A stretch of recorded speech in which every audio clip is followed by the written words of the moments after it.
ইরানের জনগণের প্রতি সরাসরি বিদ্রোহের আহ্বান জানালেন ইসরায়েলের প্রধানমন্ত্রী বেঞ্জামিন নেতানিয়াহু।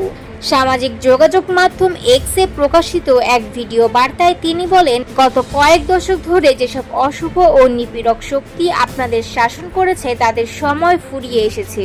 এখনই সময় ঐক্যবদ্ধ হওয়ার, নিজের পতাকা ও ইতিহাসের আলোকে দাঁড়ানোর। একত্রিত হয়ে আওয়াজ তুলুন, নিপীড়নের শৃঙ্খল ছিঁড়ে ফেলুন। নেতানিয়াহু আরও দাবি করেন, ইসরায়েল যে সামরিক অভিযান শুরু করেছে তা কোনোভাবেই ইরানের সাধারণ জনগণের বিরুদ্ধে নয়। এই অভিযান ইরানের পরমাণু অস্ত্র এবং ক্ষেপণাস্ত্র হুমকির বিরুদ্ধে, যা গোটা মধ্যপ্রাচ্য ও বিশ্ব শান্তির জন্য হুমকি হয়ে দাঁড়িয়েছে।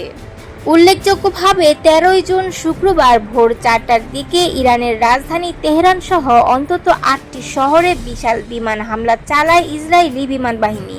এই হামলায় এখন পর্যন্ত নিহত হয়েছেন অন্তত 78 জন, আহত প্রায় 300। নিহতদের মধ্যে আছেন ইরানের সেনাপ্রধান মোহাম্মদ বাঘেরি এবং সামরিক বাহিনীর শীর্ষ কর্মকর্তারা।